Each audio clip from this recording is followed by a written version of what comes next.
In the year 1901, a group of sponge divers got trapped underwater by a storm off a tiny Greek island. And while they were waiting it out, one of them stumbled onto something lying in the wreck of an ancient ship. At first, it looked like nothing.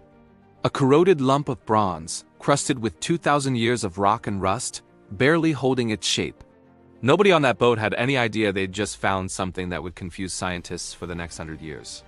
Something so advanced, so precisely engineered, that when researchers finally understood what it actually was, they couldn't explain how it existed at all. Because nothing else like it shows up in history for another 1,400 years. This isn't science fiction. This is a real object, sitting in a museum in Athens right now.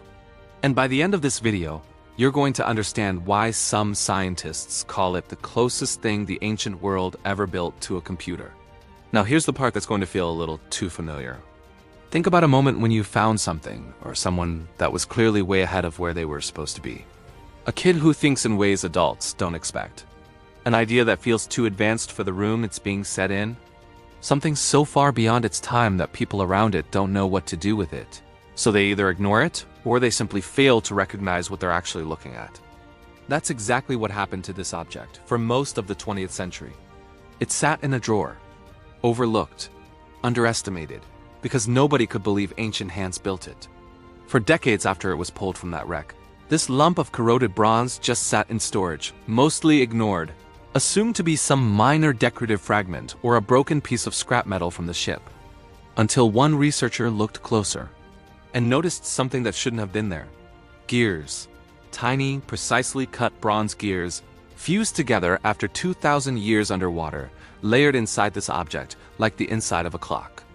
So what exactly was this thing? Why would anyone in the ancient world need something with gears, dials, and moving parts, sealed inside a wooden case, sitting on a ship that sank around 60 BC? What was it actually built to do? Let's go deeper, because what researchers eventually uncovered rewired how historians think about ancient technology. Using X-ray imaging and advanced scanning technology, decades after its discovery, scientists were finally able to see inside the corroded bronze without destroying it. What they found was staggering.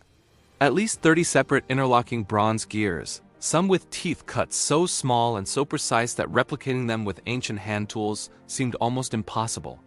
This wasn't a decorative object. This was a machine. A mechanical device engineered to calculate and display astronomical positions, tracking the movement of the sun, the moon, and possibly several visible planets, all through a complex system of rotating dials and interlocking gears that had to move in perfect mathematical relationship to each other. It could predict eclipses. It could track the 4-year cycle of the ancient Olympic Games. It even accounted for the slightly irregular orbit of the moon, using a clever gear-within-a-gear design that modern engineers didn't fully understand until they rebuilt working replicas centuries later. This device wasn't just telling time. It was modeling the sky, mechanically, mathematically, with moving parts that had to be manufactured with a level of precision historians assumed simply didn't exist until the medieval period, over 1,000 years later. Now here's the twist that completely reshaped how we think about ancient history. Nothing built with this level of mechanical complexity shows up again in the historical record for approximately 1,400 years. The next machines anywhere close to this level of engineering don't appear until European astronomical clocks in the 14th century. Which means somewhere in the ancient world, someone had already built something this advanced, this mathematically precise, and then that knowledge simply vanished. Lost. Not slowly forgotten, but seemingly erased almost completely. Leaving behind no direct successor, no clear lineage of similar devices, nothing but this single corroded object recovered by accident from the bottom of the sea. That gap, those 14 centuries of silence, is the real dopamine spike hiding inside this discovery. It's not just ancient people built something impressive.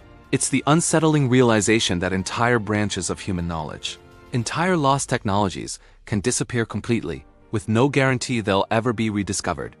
Wars, fires, the collapse of libraries, the simple death of the specific individuals who held that specialized knowledge. Any of it could have erased something this advanced from history almost entirely.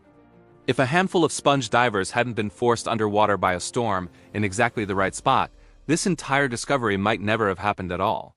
We would have simply never known this level of ancient engineering ever existed.